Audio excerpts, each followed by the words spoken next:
Khamenei ने खोदा अमेरिकी कब्रिस्तान। तेहरान में 40,000 अमेरिकियों की कब्रें।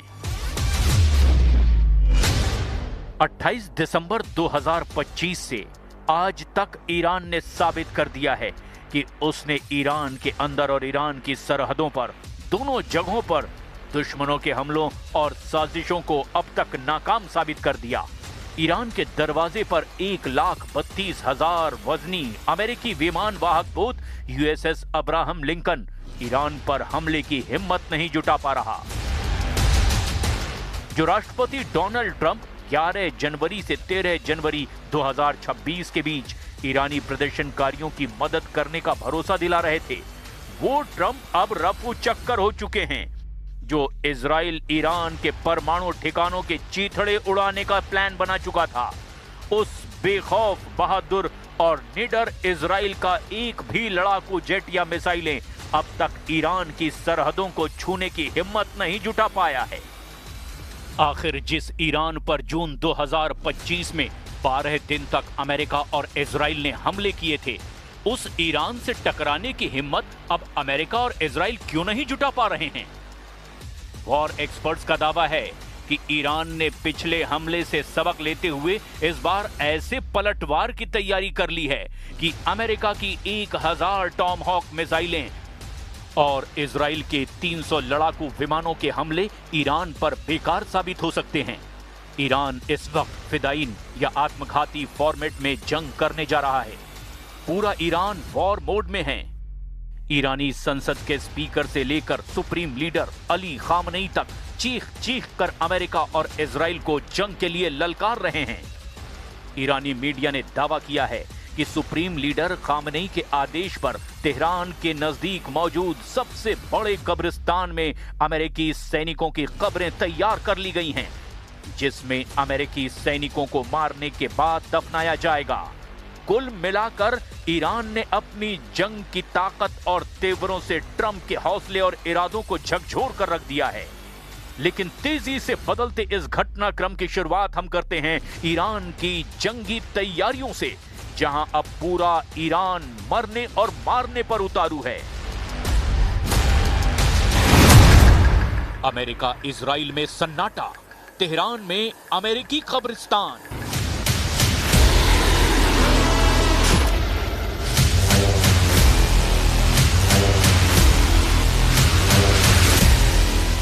पूरी दुनिया जान चुकी है कि अमेरिका और इजराइल ईरान के मिसाइल पावर से बेहद खौफजदा हैं।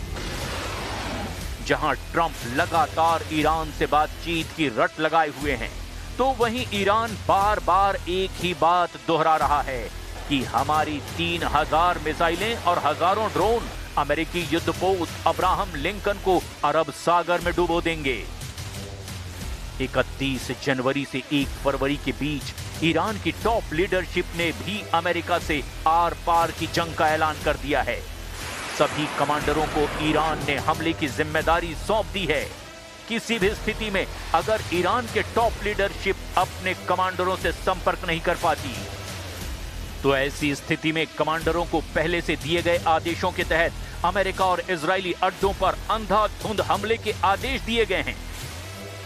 यानी आखिरी ईरानी सैनिक भी अमेरिका से आखिरी दम तक युद्ध करता नजर आएगा।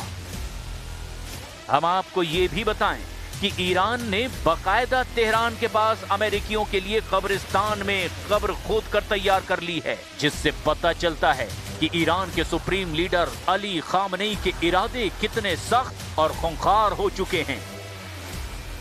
ईरान के इन फैसलों से साफ हो गया है कि वो किसी भी हाल में अमेरिका के सामने झुकेगा नहीं। और अब इसी कड़ी में ईरान ने अमेरिका को लेकर एक और ऐलान कर दिया है। ईरान की सरकारी मीडिया का कहना है कि ईरान ने तेहरान के बेहश्ते ज़हरा कब्रिस्तान में अमेरिकी सैनिकों की कब्रें खुदवा दी हैं। इन कब्रों की संख्या हजारों में है। खामनेई ने ये कब्रिस्तान अमेरिका के संभावित हमले की स्थिति में अमेरिकी सैनिकों को दफनाने के लिए खुदवाया है। खुद ईरानी सरकार से जुड़ी न्यूज एजेंसी ने इसकी पुष्टि की है। शायद यही वजह है कि अमेरिका और इजराइल ईरान पर हमला करने में देरी कर रहे हैं। इजराइल के सेना प्रमुख लेफ्टिनेंट जनरल इयाल जमीर ने ईरान और अमेरिका के बीच बढ़ते तनाव को लेकर के 1 फरवरी 2026 को एक बहुत ही महत्वपूर्ण आकलन साझा किया है।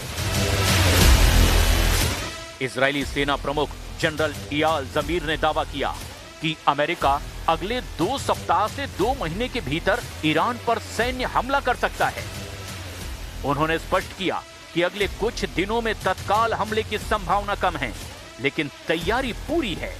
जनरल इयाल जमीर का ये बयान साबित करता है कि अमेरिका और इजराइल फूंक फूंक कर कदम रख रहे हैं।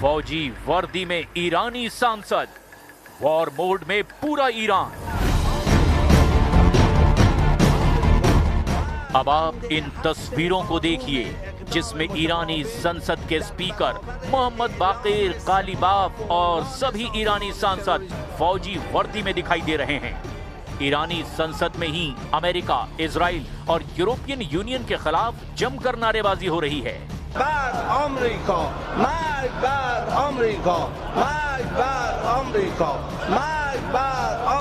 इस वीडियो में ईरानी संसद के स्पीकर मोहम्मद बाकिर कालीबाफ ने अपने साथी सांसदों से कहा, रिवोल्यूशनरी गार्ड्स को निशाना बनाने की कोशिश करके यूरोपीय लोगों ने असल में अपने ही पैर पर कुल्हाड़ी मार ली है और अमेरिकियों की बात आंख बंद करके मानकर एक बार फिर से अपने लोगों के हितों के खिलाफ फैसला लिया है। गिरफ्तार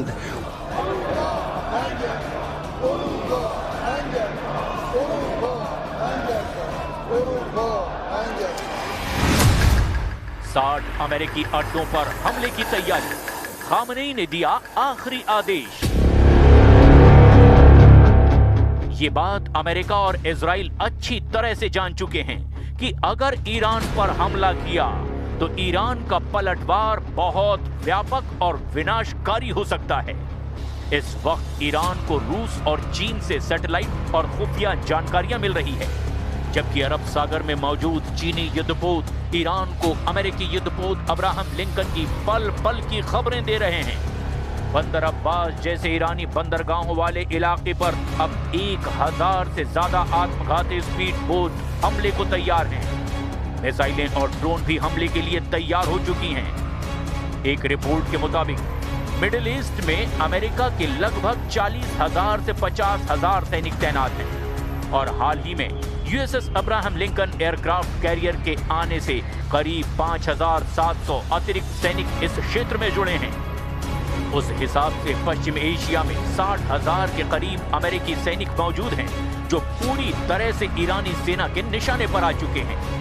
कतर में 10,000, कुवैत में 13,500, इराक में 2,500, यूएई में लगभग 5,000, सऊदी अरब में 3,000 के करीब, जॉर्डन में 3,000, सीरिया में 900 अमेरिकी सैनिक ईरानी सेना के निशाने पर हैं और इन्हीं सैनिकों की खबरें खामनेई ने अब तेहरान के पास कब्रिस्तान में खुदवा दी हैं। ईरानी सैन्य कमांडरों और अधिकारियों के बयानों के मुताबिक यदि युद्ध छिड़ता है तो उनके प्राइम टारगेट वो अड्डे होंगे जो ईरान की सीमाओं के सबसे करीब हैं।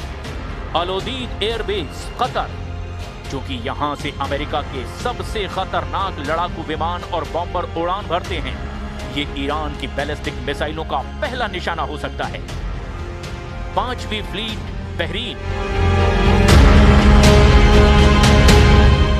ईरान अपने स्मार्ट मिसाइलों और सुसाइड ड्रोन से फारस की खाड़ी में खड़े अमेरिकी युद्धपोतों को निशाना बनाने की धमकी दे चुका है।